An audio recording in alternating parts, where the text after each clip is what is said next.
আলাউদ্দিন খিলজি ছিলেন দিল্লি সালতানাতের অন্যতম শক্তিশালী শাসক।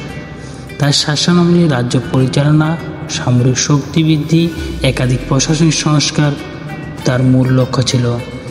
তিনি সেনাবাহিনীর জন্য রসদ সামগ্রী ও সাধারণ জনগণের জীবনযাত্রা সহজ করা, বাজারের উপর রাজকীয় নিয়ন্ত্রণ প্রতিষ্ঠা করা তার মূল লক্ষ্য। দিল্লিতে বিশেষভাবে নির্দিষ্ট বাজার যেমন মন্ডি বা পাইকারি বাজার স্থাপন করা, খাদ্যদ্রব্য, কাপড়, ঘোড়া, দাসদাসী অন্যান্য নিত্য প্রয়োজনীয় সামগ্রীর পৃথক বাজার নির্ধারণ করা, প্রতিটা বাজারের জন্য সাহানা নিযুক্ত করা এবং গুণমান ও দাম নিরীক্ষণ করতেন। খাদ্যশস্য, চাল, গম, ডাল ইত্যাদি থেকে শুরু করে কাপড়, লোহা, কাঠ, দুধ, মাংস প্রভৃতি প্রতিটি দ্রব্যের নির্দিষ্ট মূল্য সরকার থেকে নির্ধারণ করা। মূল্য তালিকা বাজারের দৃশ্যমান স্থানে ঝুলিয়ে রাখা বাধ্যতামূলক ছিল।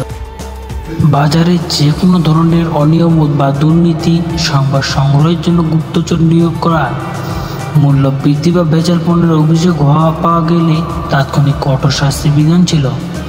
দেশ সরকার নির্ধারিত মূল্যের বেশি দাম পণ্য বিক্রি করতে বা ভেজাল দ্রব্য সরবরাহ করতে তাদের বিরুদ্ধে জরিমানা, কারাদণ্ড বা এমনকি দণ্ডবিধির ব্যবস্থা নেওয়া হতো।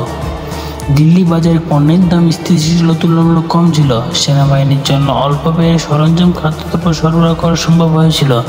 সাধারণ জনগণের জীবনযাত্রাও কিছুটা উন্নত হয়, তবে তার মৃত্যুর পর এই কঠোর নিয়ন্ত্রণ ব্যবস্থা ভেঙে পড়ে।